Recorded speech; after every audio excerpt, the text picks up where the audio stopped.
était, j'ai été envoyé. Dis à ton frère et à ta soeur, ta voisine de devant, de gauche et derrière, dis-lui que j'ai été envoyé. Amen. J'ai été envoyé. Dis-lui, dis-lui que tu as été envoyé. J'ai été envoyé. Amen. Si tu ne connais pas pourquoi tu es venu sur la terre, bien-aimé, tu seras errant et errante, sans savoir ta destinée finale. Alléluia. C'est pourquoi le thème que nous parlons aujourd'hui, c'est j'ai été envoyé. Alléluia. Bien-aimé, le facteur ne fait pas ce que lui veut, mais le facteur est commissionné pour venir déposer une lettre dans ta boîte aux lettres. Amen. J'ai été envoyé, bien-aimé, est une parole de Jésus-Christ sur la terre. Si tu ne sais pas ton existence et ta venue sur la terre, bien-aimé, quel sera ton futur? La vie ne s'arrête pas sur les limites de la terre, non. Au-delà des limites terrestres, il y a une frontière qu'on appelle la frontière divine de Dieu. Alléluia. Amen.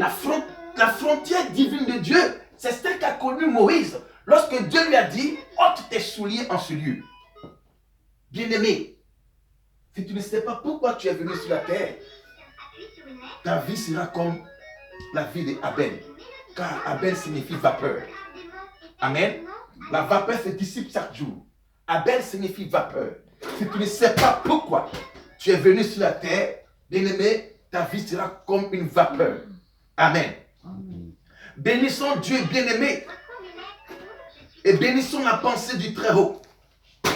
Celui qui par son dessein, nous existons. Amen. En ce Dieu créateur de toutes choses. La voix salvatrice du Créateur s'est fait entendre. S'est fait entendre depuis l'Éden et jusqu'en ce jour. Ne fait que parcourir la terre. Amen. Amen. Je dis quoi? Que la voix salvatrice de Dieu ne parcourait l'Éden. Et cette voix continue encore de parcourir l'univers et l'humanité. Mais qui sont ces personnes qui ont des oreilles attentives pour entendre cette voix qui crie que les temps sont finis?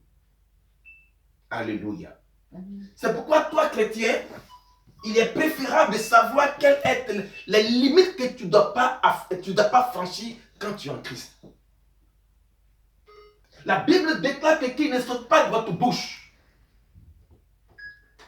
des paroles déshonnêtes. Amen. Amen. Et quand on est chrétien, il y a des limites à se fixer. Alléluia. Et quand tu es enfant de Dieu, il y a des choses que tu ne dois pas faire. Parce que Jésus a dit dans ce message, vous le verrez bien, peuple de Dieu. Il dit, je suis venu non pas ma volonté. Acclamons très fort le Seigneur. Ce matin, Dieu va nous parler. Alléluia. L'objectif du Créateur est de créer selon la pensée de ses désirs et de mettre en évidence la valeur intellectuelle du produit qui est vous et moi. C'est pourquoi le thème parle de « J'ai été envoyé ». Amen. Que fut notre message? Écoutez-moi bien, peuple de Dieu. Le produit et la pensée de Dieu était quelque chose pour l'humanité. Alors la pensée et le désir de Dieu, c'est de créer des hommes pour les garder. Alléluia. Nous allons prendre notre livre notre Bible dans le livre de Jean 6. Verset 38 à 39. Jean 6, verset 38 à 39. Tu peux faire la grâce? Vas-y. Jean 6, verset 38 à 39. Quand on est chrétien, on est enfant de Dieu. Quand on est enfant de Dieu, on a des principes. Et notre principe, c'est le royaume des cieux et non pas le royaume de la terre. La Bible dit que si c'est en cette terre que nous attendons encore le Christ, nous serons les hommes les plus malheureux de ce monde. Jean 6, verset 38 à 39.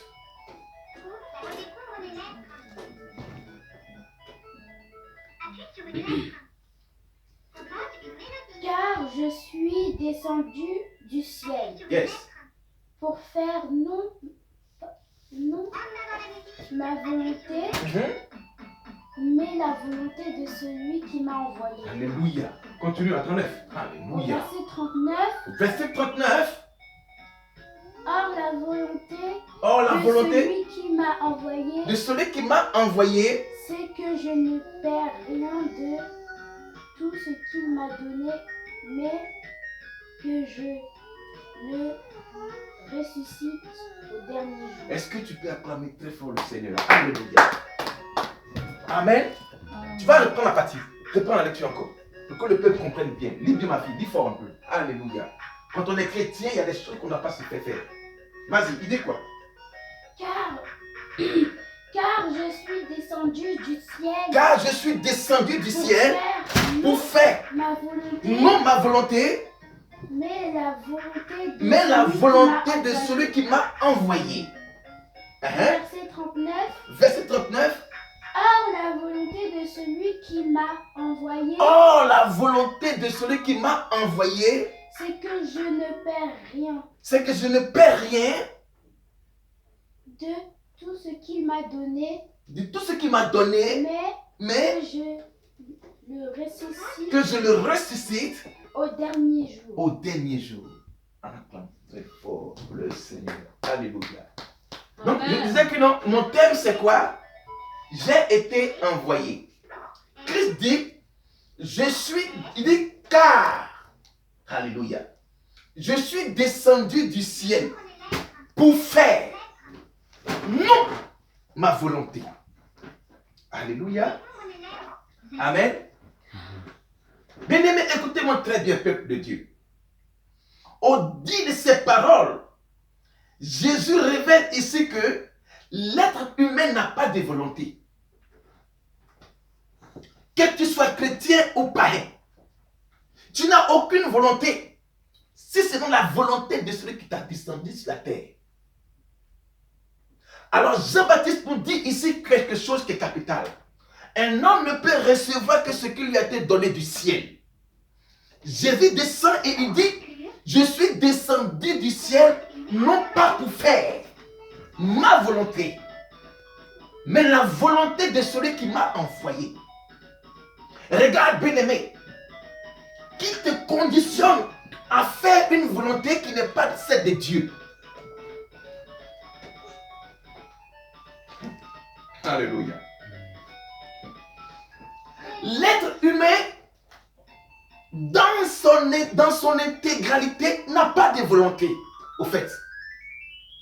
Amen. Et tu n'as aucune volonté quand tu existes sur la terre. Pourquoi? Parce que Job dit,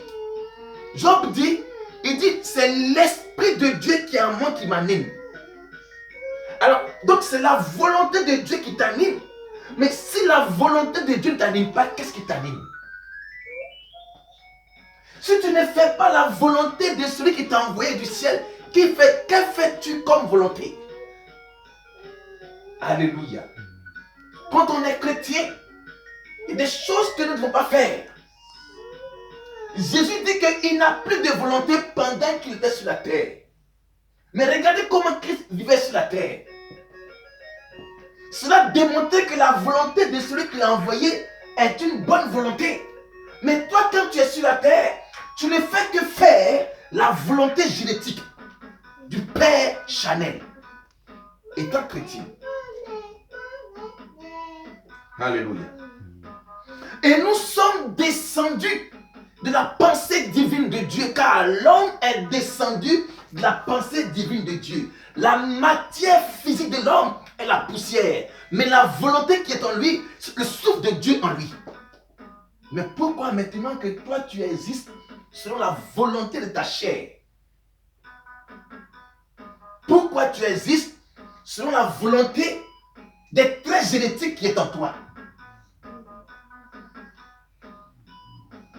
Alléluia.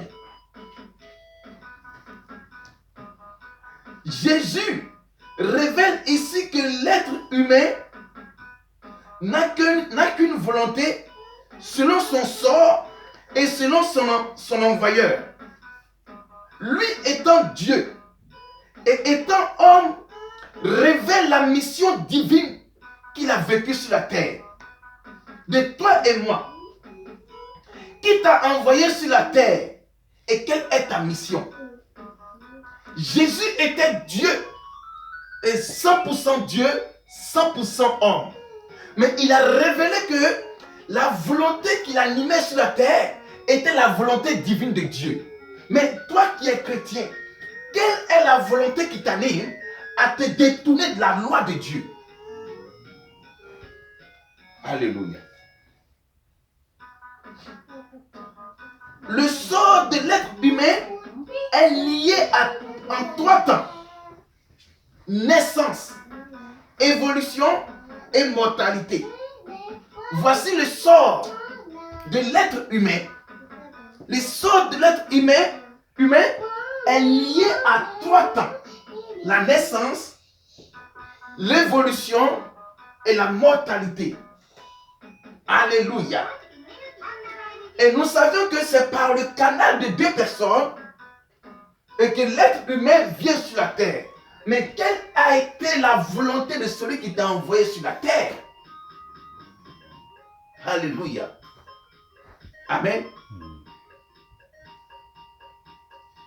Alléluia. Jésus ne peut que dire qu'il vivait ici-bas, non pas selon sa volonté, mais de la volonté de celui qui l'a amené sur la terre. Bien-aimé, la vie ne se résume pas sur le bout du tunnel, mais sur le ressort de ton existence. La vie ne se résume pas sur le bout du tunnel, mais la vie se résume sur le ressort de ton existence. 1 Samuel 16, versets 1 à 3. Alléluia. 1 Samuel 16, versets 1 à 3. Qu'est-ce que nous dit l'Écriture?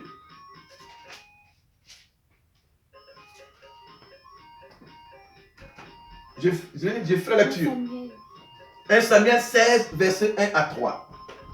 L'Éternel dit à Samuel: quand cesseras-tu de pleurer sur Saül? Je l'ai rejeté afin qu'il ne règne plus sur Israël. Remplis ta corne d'huile et va. Je t'enverrai chez Isaïe, Bethlémite, car j'ai vu parmi ses fils celui que je désire pour roi. Dieu envoie Samuel chez Isaïe, le père de David. Il dit: je t'envoie chez Isaïe pour une mission. Amen. Alors, Dieu envoie Samuel dans sa mission divine pour un choix selon la volonté de celui qui l'a envoyé. Mais regardez ce qui s'est passé dans la maison d'Isaïe. Au verset 2, Samuel dit: comment irai-je? Saül l'apprendra et il me tuera. Et l'Éternel dit: tu amèneras avec toi une génisse et tu diras: je viens pour offrir un sacrifice à l'Éternel. Tu inviteras au sacrifice, je te ferai connaître ce que tu dois faire. Et tu oindras pour moi celui que je te dirai. Amen. Au verset 6.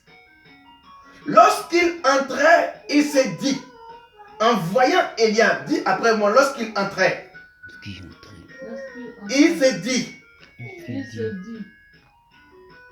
en voyant Eliab, certainement loin de l'Éternel est ici devant moi. Amen. Bien-aimés, aujourd'hui, bon nombre de personnes sont comme Samuel. Alléluia. Lorsque Dieu te missionne sur la terre, la première chose qui affecte tes yeux, ton esprit, c'est les plaisirs de ce monde. Samuel avait la mission de Dieu. Samuel était un envoyé de Dieu chez Isaïe pour la mission de Dieu. Il savait que Samuel a été confronté à lui-même son désir et sa volonté.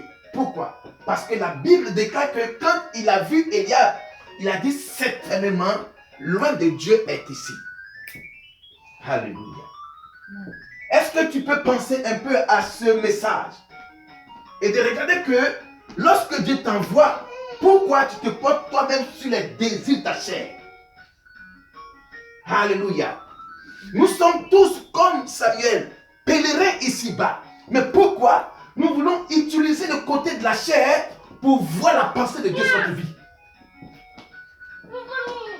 Samuel était envoyé par une mission divine pour oindre sur le fils d'Ésaïe. Donc chez Ésaïe le Béthénite.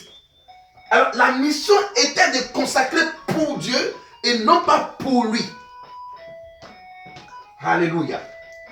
Il y a des choses que nous faisions quand nous sommes sur la terre. Et nous sommes semblables à Ésaïe. Nous pensons croire avec Dieu selon notre volonté. Mais non. L'homme n'a pas une volonté face au désir de Dieu. L'homme n'a pas de volonté face à la pensée de Dieu. Dieu envoie Samuel et Samuel pense en lui-même que non, il est capable de faire ce que Dieu l'envoie de faire. Alléluia. Samuel fut envoyé, mais Samuel tira son regard sur l'apparence. L'être humain a aujourd'hui son regard sur l'apparence, mais rejette tout ce qui est source de salut pour son âme. Alléluia. L'être humain a regard sur l'apparence. L'être humain est semblable à Samuel. Pourquoi veux-tu réaliser les désirs de ta volonté pendant que toi-même, en toi, c'est le souffle de Dieu qui t'anime? Pourquoi veux-tu collaborer avec la pensée de ta chair pendant que tu es envoyé sur cette terre à un temps limité? J'ai été envoyé pour faire la volonté de Dieu et non pas pour faire toi-même ta volonté. L'être humain n'a pas de volonté face à la volonté de Dieu. Alléluia. L'être humain, aujourd'hui, a son regard sur l'apparence, mais rejette tout ce qui est source de salut pour son âme. Genèse 3, verset 6. Alléluia. Ce matin, je ne serai pas long. Je serai bref en ces thèmes et nous allons prier pour la grâce de Dieu. Alléluia. Si tu sais pourquoi tu es sur la terre, tu vas commencer à ranger ta vie. Alléluia. Genèse 3, verset 6. La Bible dit: la femme vit que l'arbre était bon à manger et agréable à la vue et qu'il était précieux pour ouvrir l'intelligence. Elle prit de son fruit et en mangea. Et elle donna aussi à son mari qui était auprès d'elle et il en mangea. Alléluia. Le besoin physique de l'homme n'a causé que désobéissance à la volonté de Dieu. Alléluia. Dieu planta dans le jardin Amen, des plantes et des fruits à consommer et à ne pas consommer. La Bible déclare que la femme, par la convoitise de son intérieur, elle a touché et cela a causé la mort à l'humanité. Pourquoi? Lorsque tu es envoyé sur cette terre, veux-tu faire la volonté de ta chair pendant que ce n'est pas la volonté de Dieu? La Bible nous déclare que la chair et le sang ne peuvent pas hériter du royaume des cieux. Mais aujourd'hui, le chrétien repose sur sa pensée charnelle. Alléluia. Et pendant que Ève a reçu l'ordre de ne pas toucher, la Bible déclare qu'elle a vu dans son intérieur que cela était bon. Bien-aimé, regarde. Est-ce que ta marche avec Dieu, est-ce que ton intimité avec Dieu concorde, amen, avec la loi de Dieu? Ève avait tout ce qui était en elle comme la loi de Dieu. La loi de Dieu a commencé en Éden où Dieu dit de ne pas faire. Alors maintenant, le chrétien d'aujourd'hui, il cautionne comme la mère des vivants. Ève, il ne fait que regarder et penser à son besoin physique, car la matière physique de l'homme était la poussière de la terre. Pourquoi veux-tu cautionner avec ta matière physique? Tu n'as pas été envoyé par cette matière physique, car la finalité de cette matière physique, c'est la mort. Si tu sais que tu as été envoyé par Dieu, alors marche avec les principes de Dieu et non pas avec les principes de ta volonté. À ta création, tu étais inerte, sans vie. Il a fallu que Dieu mette en toi le souffle de vie pour que tu aies la vie. Alors donc tu as été envoyé par Dieu et non pas par la volonté de ta chair. Aujourd'hui, nous sommes comme le thème. Nous sommes descendus parce que nous étions la pensée divine de Dieu depuis le ciel. Alors Dieu descend pour prendre une matière physique, car le spirituel travaille avec le physique. Dieu descend sur la terre pour prendre la poussière, même pour former en toi une matière physique. Alors, il met maintenant le souffle de vie qui t'anime. Ça veut dire que maintenant que non, tu n'es plus à ta volonté, mais tu as la volonté de vie qui t'anime. Aujourd'hui, le chrétien dépend maintenant de ses besoins physiques. S'il n'a pas mangé, il n'est pas béni Dieu. S'il n'est pas vêtu, il n'est pas béni Dieu. S'il n'a pas l'argent, il n'est pas béni Dieu. Quand tout va mal, il n'est pas béni Dieu. Alléluia. C'est pour dire ensemble, bien-aimé, que sache que tu n'as pas été envoyé pour les plaisirs physiques. Car tout ce qui est de la terre est éphémère. On va prendre Psaume 49. Vas-y, prends Psaume 49.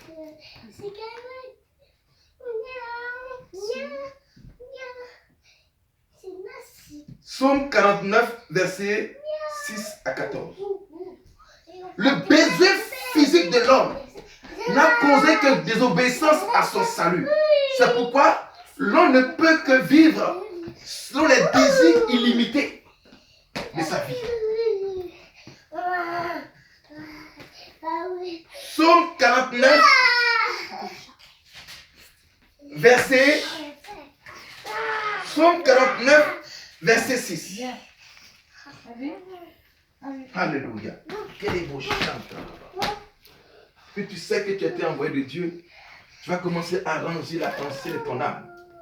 Tu vas commencer à ranger les délits de ta chair. Car tous qui sont envoyés de Dieu ne font pas leur volonté. Jésus dit, car je suis descendu du ciel, non pas pour faire ma volonté. Vous avez vu, on a vu que la volonté de Dieu s'est manifestée à Gethsémani. Vas-y. Psaume 49, verset 6. Il dit quoi? Pourquoi craindrais-je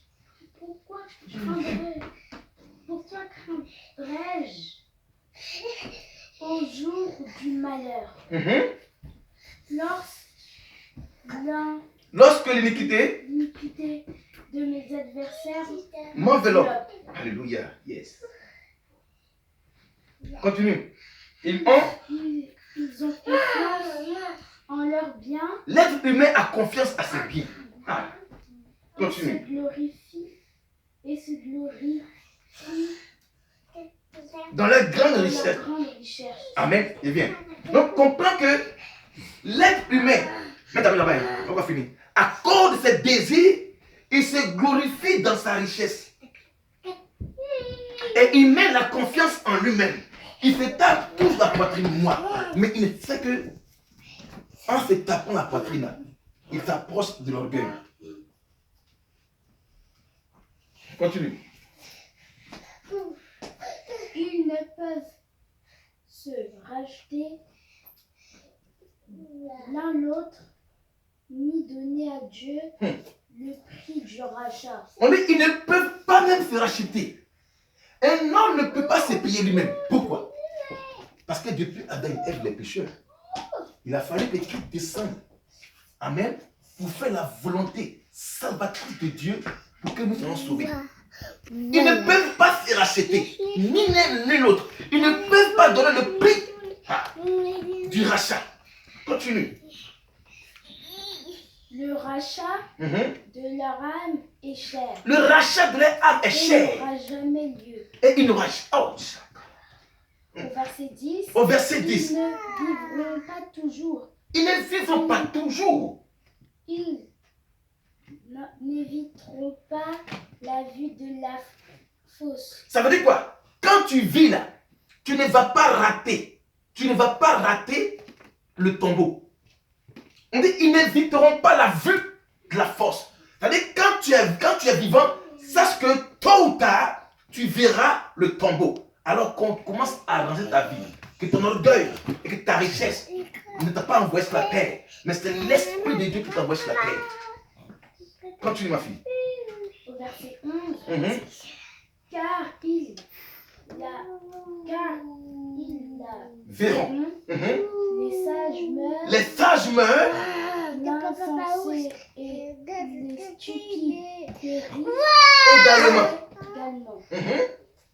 Et ils laissent à d'autres leur vie. Alors, mais pourquoi veux-tu ton orgueil? Et pendant que tu es sur la terre, écoute ce que Dieu te passe dans le psaume 49. Amen. Que tu ne vas pas éviter la vue du tombeau. Alors, commence à ranger ta vie. Continue. Au verset 12. Au verset 12. Ils s'imaginent que leurs maisons seront éternelles. Ils pensent que les maisons seront éternelles. Quand on te parle de maison, ça peut être la maison physique et la maison spirituelle qui est ton corps. Vas-y. Subsisteront d'âge en âge. Alors, amen. Eux dont sont erronés sur la terre. Eux dont les noms sont honorés sur la terre. Alléluia. Au verset 13, les hommes qui est en horreur de durée. L'homme qui est en honneur n'a point de durée. Et il est semblable aux bêtes que l'on égorge. Il est semblable aux bêtes que l'on égorge. Alléluia. Verset 14, Pour terminer, telle est leur voix, telle est leur voix, folie, leur folie. et Ceux qui les suivent ceux qui les suivent se plaisent. se plaisent à Leur leur discours. On acclame très fort. cause. Amen. Amen, c'est tout. Amen. C'est au 14. Alléluia. Amen. Alors comprends ici que Dieu te révèle que lorsque tu es envoyé sur la terre, tu ne vas pas éviter la vue du tombeau. Tôt ou tard, ta maison terminera dans le tombeau. Quand on te parle de maison, on te parle de quoi? On te parle de ton corps physique. Amen. Ton corps physique ne va pas éviter la vue du tombeau. Alors pourquoi ne pas chercher qui t'a envoyé? Pourquoi veux-tu reposer ta vie sur la richesse éphémère de la terre? Pourquoi? Ainsi en est-il de la sentence réservée à celui dont l'itinéraire ne peut que se fier à la chair. L'Éternel ne peut donner vie et existence depuis la création. Alors l'être humain n'a pas besoin pour sa chair. L'être humain du moins, n'a que besoin pour sa chair. Bien-aimé, ton existence ne peut que dépendre de par qui tu es sur la terre. Alors pour terminer, grâce, prends Jean 17. Verset 12. Je ne termine pas là. Alléluia.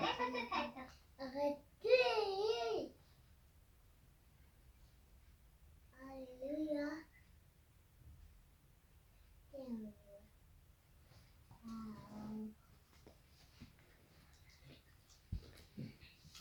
On ne termine pas là. Il dit quoi?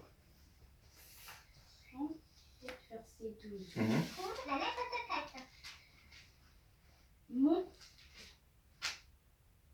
Lorsque j'étais avec eux dans le monde, Qui parlait comme ça, c'est Jésus. Lorsque j'étais avec eux dans le monde. je regardais, Non, il faut le bien, il faut quoi? je les gardais Je les gardais en ton nom. en ton nom. J'ai gardé ce que tu m'as donné J'ai gardé ce que tu m'as donné. et aucun d'eux Mhm. ne s'est perdu. Alléluia. Sinon, Sinon, le fils de perdi- le fils de la perdition. la perdition, Amen. afin que l'écriture fût accomplie. Amen. Amen. On acclame très fort le Seigneur. Vraiment. Alléluia, qu'il te bénisse. Amen. Il est écrit que quand Christ était sur la terre, la première mission c'était quoi? Dans le livre de Jean 6. Il a dit, oh, je suis descendu du ciel, non pas pour faire ma volonté, mais de celui qui m'a envoyé. Alors, il retourne maintenant la dernière prière à Dieu pendant qu'il devait montrer au Père. Il a dit, Père, alléluia. Il a dit, lorsque j'étais avec eux dans le monde, je les gardais en ton nom. J'ai gardé ce que tu m'as donné et aucun d'eux ne s'est perdu. Sinon, le fils de perdition, afin que l'écriture fût accomplie. Écoutez-moi bien. Quand tu n'es pas envoyé de Dieu, tu es le fils de la perdition. Alors Christ, il clore ici, il dit quoi? J'ai gardé en ton nom. Donc c'est par le nom de Jésus-Christ que nous pouvons exister et voir le royaume des cieux. Si tu n'as pas été envoyé de Dieu, c'est que tu as été envoyé du diable. Alors quand tu n'as pas été envoyé de Dieu, tu es envoyé du diable, on t'appelle le fils de la perdition. Alors bien-aimé, sache que ton existence ne dépend pas de ta volonté charnelle, ni de ta pensée charnelle, mais cela dépend de l'Esprit de Dieu qui te communique que tu es l'enfant de Dieu, non pas l'enfant de la perdition. Que Dieu vous bénisse.